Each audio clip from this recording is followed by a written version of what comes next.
Oi, gente, boa tarde, tudo bem? Bom, hoje eu vim falar com vocês um pouquinho da semana que vem, semana do dia 25 ao dia 29 de maio, né? Que vai estar um pouquinho diferente a rotina. Eu vou mandar a rotina depois para vocês, como todos os dias eu mando rotina individual, nos domingo ou segunda eu mando a rotina semanal, né? Então vocês vão ter isso por escrito, mas de qualquer maneira, eu quero gravei esse vídeo para explicar uma atividade diferente que vai estar lá no site. Na semana que vem, nós vamos ter lá no site, na terça, na quarta e na sexta-feira, uma avaliação que a gente já fazia em sala, que eu chamo avaliação em processo, que é uma avaliação processual, para dar uma noção de como que está o processo de aprendizagem do filho de vocês.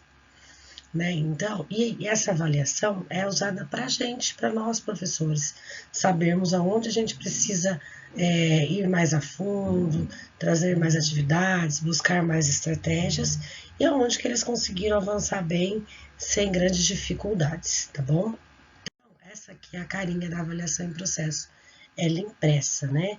Ela é da rede estadual, mas é uma avaliação muito boa. Então, todos os bimestres os alunos fazem essa avaliação. Ela é muito parecida, inclusive, com a avaliação do SARESP, então ela dá um, um suporte bom para a gente saber como que a criança está indo, em que ponto ela precisa melhorar, aonde que eu preciso trabalhar mais, enfim. As crianças vão colocar as mãos na massa, vão fazer essa avaliação na terça-feira. Nós vamos fazer a avaliação de português. Ela contém 16 questões. Todas estão no site de múltipla escolha, tá? Caso o aluno queira imprimir essa avaliação, pode estar imprimindo, porque daí pode estar grifando, pode estar circulando, né? Lendo, relendo quantas vezes forem necessárias, com muita atenção, né? Sem prestar atenção do lado, no telefone da mãe que tocou, no vizinho que chamou no portão. Não, é atenção, é foco. Ler, reler, quantas vezes vocês acharem necessários. Quem conseguir imprimir, que tiver impressora e quiser imprimir, aí pode estar grifando, pode estar circulando, pode estar destacando. Se tiver alguma palavra que você não conheça, procura um dicionário, tenta entender aquela palavra primeiro para depois responder a avaliação. Isso é muito importante, né? A gente saber o que a gente está lendo para poder conseguir responder a uma questão. Às vezes, uma palavrinha a gente fica confuso e não sabe.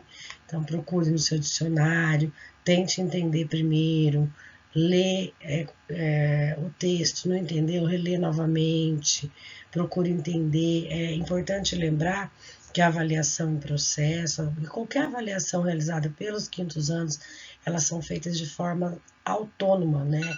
Não tem intervenção do professor, a gente não lê para o aluno. Então, os pais também não devem fazer essa leitura, não devem tirar a dúvida, tem que deixar a criança fazer a leitura quantas vezes for necessário, grifar, encontrar uma estratégia para entender essa situação, tá?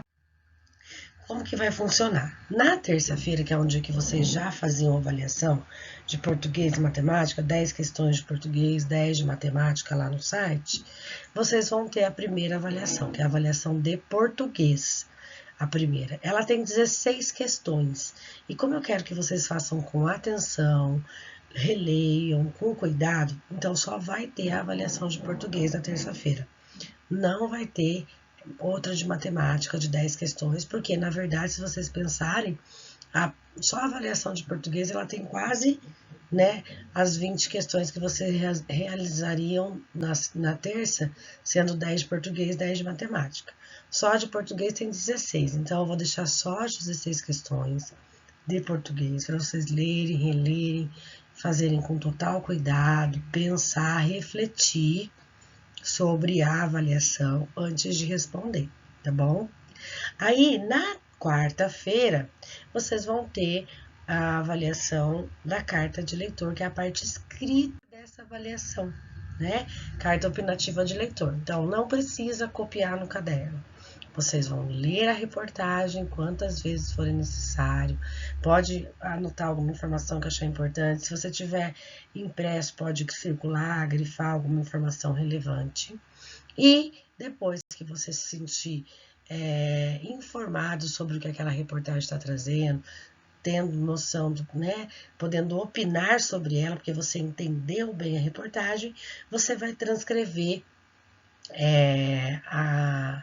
a sua opinião, a carta de leitor sua, no próprio site. Você pode até fazer no seu caderno, né, no seu caderninho lá, igual o modelo que a professora fez com vocês, né, tendo todas as partes que deve compor uma carta de leitor, tem que estar tudo lá certinho, bonitinho.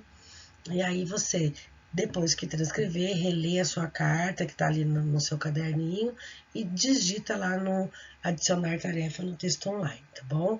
Assim é o momento também de fazer correções, de revisar, né? Porque quando a gente escreve 2 vezes, a gente acaba revisando, encontrando uma palavrinha que eu posso colocar de outra maneira, uma vírgula que eu esqueci.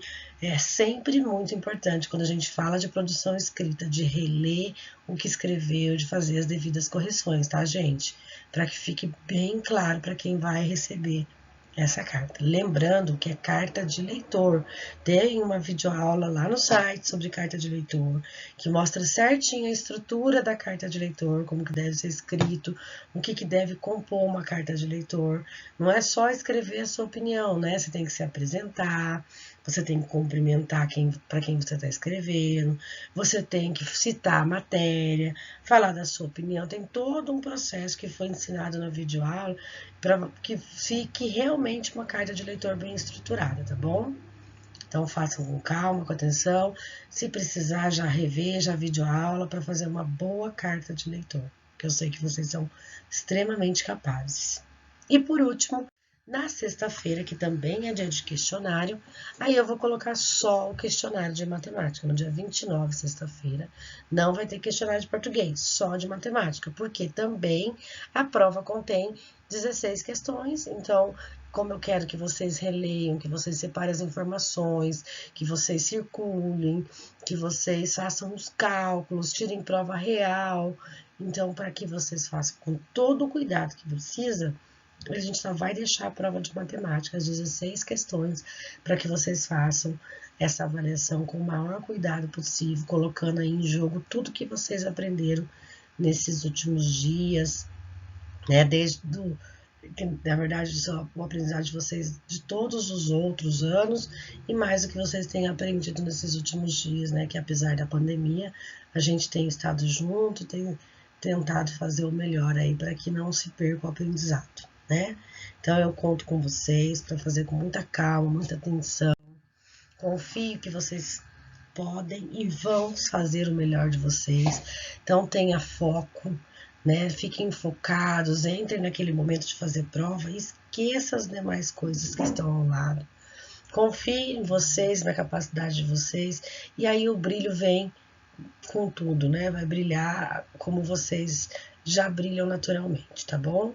Boa prova, boa semana.